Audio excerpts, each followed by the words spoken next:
حضرت ابو ہریرہ رضی اللہ تعالیٰ عنہ سے روایت ہے کہ جب رسول اللہ صلی اللہ علیہ وآلہ وسلم پر یہ آیت اتری کہ آسمانوں اور زمینوں میں جو کچھ ہے اللہ کا ہی ہے، اور تمہارے دلوں میں جو کچھ ہے اسے ظاہر کرو یا چھپاؤ، اللہ تعالیٰ اس پر تمہارا محاسبہ کرے گا، پھر جسے چاہے گا بخش دے گا اور جسے چاہے گا عذاب دے گا، اور اللہ ہر چیز پر قادر ہے۔ تو رسول اللہ صلی اللہ علیہ وآلہ وسلم کے ساتھیوں پر یہ بات انتہائی گراں گزری۔ وہ رسول اللہ صلی اللہ علیہ وآلہ وسلم کی خدمت میں حاضر ہوئے اور گھٹنوں کے بل بیٹھ کر کہنے لگے، اے اللہ کے رسول، پہلے ہمیں ایسے اعمال کا پابند کیا گیا جو ہماری طاقت میں ہیں، نماز، روزہ، جہاد اور صدقہ، اور اب آپ پر یہ آیت اتری ہے جس کی ہم طاقت نہیں رکھتے۔ رسول اللہ صلی اللہ علیہ وآلہ وسلم نے فرمایا، کیا تم وہی بات کہنا چاہتے ہو جو تم سے پہلے دونوں اہل کتاب والوں نے کہی تھی؟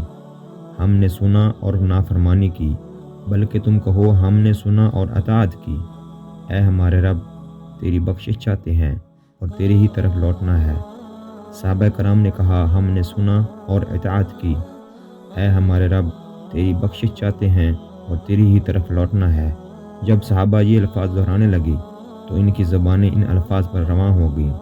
تو اس کے بعد اللہ تعالیٰ نے یہ آیت اتاری۔ رسول اللہ صلی اللہ علیہ وآلہ وسلم اس ہدایت پر ایمان لائے جو ان کے رب کی طرف سے ان پر نازل کی گئی، اور سارے مومن بھی سب ایمان لائے اللہ پر، اس کے فرشتوں پر، اس کی کتابوں پر اور اس کے رسولوں پر، اور کہا ہم ایمان لانے میں اس کے رسولوں کے درمیان فرق نہیں کرتے۔ اور انہوں نے کہا، ہم نے سنا اور ہم نے اطاعت کی۔ اے ہمارے رب، تیری بخشش چاہتے ہیں اور تیری ہی طرف لوٹ کر آنا ہے۔ چنانچہ جب انہوں نے یہ بات مان کر اس پر عمل کیا تو اللہ عز و جل نے اس آیت کی ابتدائی معنی کو منسوخ کرتے ہوئے یہ آیت نازل فرمائی۔ اللہ کسی شخص پر اس کی طاقت سے زیادہ بوجھ نہیں ڈالتا۔ اس نے جو نیکی کمائی اور جو برائی کمائی اس کا وبال اسی پر ہے۔ اے ہمارے رب، اگر ہم بھول جائیں یا ہم خطا کریں تو ہمارا مواخذہ نہ کرنا۔ انہوں نے کہا، اے ہمارے رب، اور ہم پر ایسا بوجھ نہ ڈال جیسا تو نے ان لوگوں پر ڈالا جو ہم سے پہلے گزر چکے ہیں۔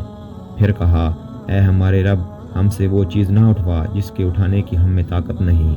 پھر کہا، اور ہم سے درگزر فرما اور ہمیں بخش دے اور ہم پر مہربانی فرما۔ تو ہی ہمارا کارساز ہے، بس تو کافروں کے مقابلے میں ہماری مدد فرما۔